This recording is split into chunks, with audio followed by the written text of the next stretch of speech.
माहौल क्या में हम लोग इस समय बदरका में मौजूद हैं और चलते चलते में अचानक नेताजी भी मिल गए।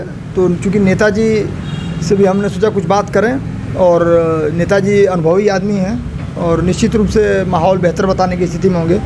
नेताजी, सबसे पहले आप अपना परिचय दे दीजिए, उसके बाद हम आपसे बात करेंगे। मुझे शाह शमीम अहमद कहते हैं। मैं इस वक्त मौजूदा हालात में जो है प्रेसिडेंट, मंडल प्रेसिडेंट हूँ। मैं मानवाधिकार संघ महिला कल्याण आयोग का। अब मैं पहले लोकदल में था, उसके बाद लोकदल के बाद फिर मैं कांग्रेस जे का मंडल अध्यक्ष हुआ और इसी तरीके से मैं सगड़ी से, विधानसभा सगड़ी से 2 बार चुनाव लड़ा और लड़ने के बाद उसके बाद मैं जीता नहीं।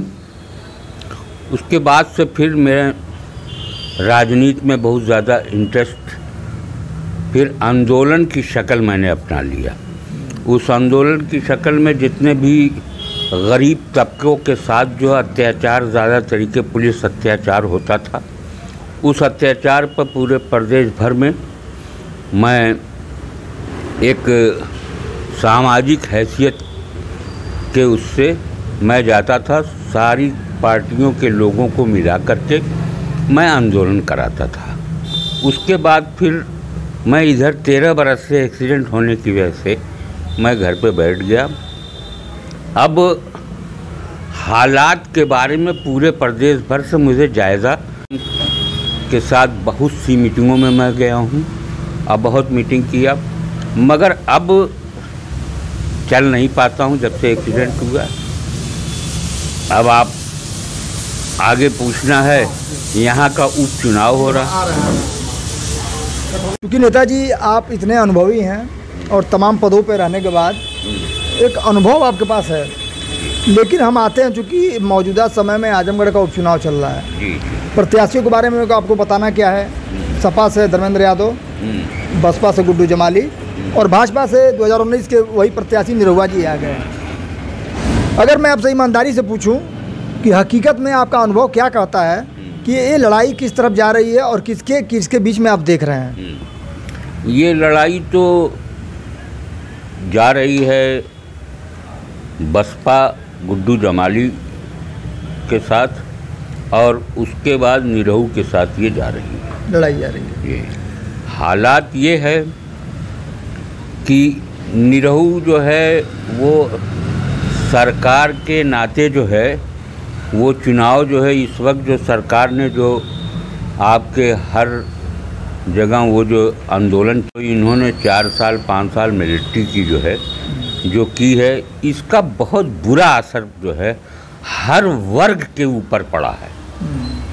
अब वो वर्ग इस चीज़ को देख रहा है कि शाह आलम उर्फ गुड्डू जमाली साहब जो हैं, इस वर्ग में जो है ज़्यादा घुस गए लोग और लोगों ने जो है यहाँ पर बाहरी देख करके कैंडिडेट कि बाहरी कैंडिडेट हैं यहाँ पे।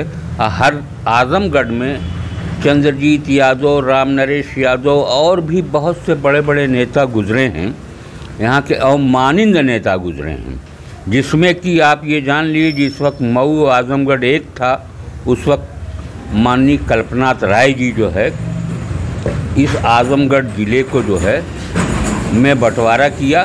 बंटवारा उन्होंने कर करके मऊ जिला बनवाया, मगर आज मऊ जिला उन्होंने बना दिया।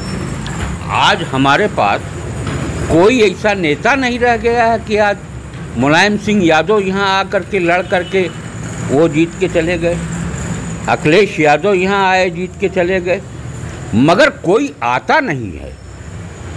ये बाहरी लोग जो है जीत के जाते हैं तो यहाँ की सारी समस्याओं के बारे में कोई भी आता नहीं है। आज हमारी जनता यहाँ की हर वर्ग के लोग इस बात को ये जानते हैं कि हम वोट दे करके क्या करेंगे, ये जाएंगे जीत करके फिर ये आवेंगे नहीं। तो हमें न सरकार चाहिए न हमें कोई चाहिए, हमें अपना चाहिए। यहाँ का अगर नेता रहेगा तो गरीब तबका जो है उनके दरवाजे पर जा करके या उनसे अपनी हर बातों को कह करके आंदोलन की शक्ल ले सकता है या अधिकारियों के यहाँ मनमानी तरीके से जो वर्क कर रहे हैं इस हुकूमत में, वो मनमानी हुकूमत में नहीं कर पाएंगे अगर यहाँ का कोई रहेगा तो। नेताजी, अगर मैं यहाँ के जाति समीकरण को देख के ध्यान में रख के अगर मैं बात करूँ इस चुनाव को लेके, जी जी, तो ऐसा सुनने में आ रहा है कि मुसलमानों का जो वोट है वो कहीं ना कहीं बट रहा है सपा और बसपा में। क्या लगता है कि मुसलमानों का अभी भी झुकाव सपा की तरफ ज़्यादा रहने वाला है, या उसके बनस्पत गुड्डू जमाली की तरफ इस बार जाएंगे नाराज़गी के चलते? नहीं, नाराज़गी के चलते गुड्डू जमाली की तरफ जो परसेंटेज ज़्यादा जा रहा है, सपा में कम है। और इसी नाते मैं आपको किसी भी बिरादरी की बात बता दूं, उसमें गुड्डू जमाली की तरफ हर बिरादरी का जो, चाहे अपर क्लास हो, चाहे छोटी जात का हो या बैकवर्ड हो, ये सभी लोग यहाँ का होने के नाते गुड्डू जमाली का, अब गुड्डू जमाली का जो व्यवहार है, जिस तरीके से गुड्डू जमाली जो है यहाँ के लॉकडाउन में और उसके बाद हर चीज़ में जो है गैस, ये सिलेंडर की कमी वमी, ऑक्सीजन की कमी वमी में इन्होंने जितना भी हर बिरादरी में सहयोग किया है, उसका असर जो है। लेकिन गुड्डू जमाली भी आरोप लगता है कि एक सिर्फ अपने समुदाय को ही मदद पहुंचाने का काम करते हैं, ऐसा आरोप भी लगता है उन पे भी। इस पे क्या कहेंगे? नहीं, मैं इस पर इसलिए नहीं कुछ कहूँगा, ऐसी कोई बात नहीं है। जो लोग आरोप लगा रहे हैं वो गलत हैं। यहीं आप जाइए हरिजन बस्तियों में, यहीं आप जाइए दलाल घाट पे मल्लाह टोली है, यहीं आप जाइए मड़ैया में जो है, मड़ैया में धोबी हैं, मड़ैया में जो है क्या है कि हर बिरादरी के मल्लाह हैं, ये हैं वो हैं।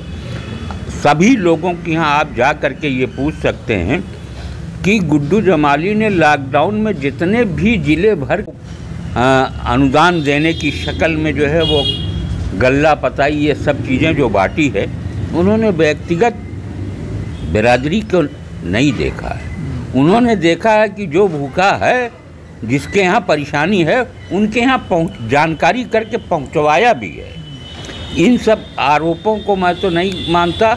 हाँ, ये ज़रूर है कि गुड्डू जमाली के अंदर ये मैं मानता हूँ कि भाई वो ज़रा सा इस काम में करते हैं, मगर वो काम हमारे मुसलमानों में जो है ये कहा जाता है कि अगर दाहिने हाथ से किसी को कुछ किया जाए मदद, तो बाएं हाथ को नहीं मालूम होना चाहिए। मगर थोड़ा सा पॉलिटिकल होने के नाते, उनको राजनीति करने के नाते, एमएलए होने के नाते उनके अंदर ये थोड़ी सी बात आ चुकी है कि वो ये चाहते हैं कि मेरी शोहरत हो, इस मामले में मेरी शोहरत हो। मगर मुसलमान इस मामले को जो है अच्छा नहीं समझता है। तो कहते होंगे हिंदू समाज के लोग, उन लोगों को इस वजह से वो लोग हर जगह इस बात को गुड्डू जमाली के बारे में कहते होंगे। मगर गुड्डू जमाली का मिजाज या गुड्डू जमाली को हम किसी किस्म की गलत बात को जो है उनके ऊपर गलत आरोप लगाना, तो ये तो नामुमकिन है। फाइनल अगर मैं पूछूं कि वाकई में क्या लगता है कि चुनाव में क्या आपके हिसाब से इस बार बाजी कौन मार रहा है? फाइनल अगर दो शब्द में कहना हो तो। देखिए, इस वक्त जो है आपके दोनों आदमी में कौन जीतेगा ये मैं नहीं बता पाऊँगा, मगर मुझे ये चांसेस है कि गुड्डू जमाली और निरहुआ में जो है चुनाव जो है वो फाइनल है।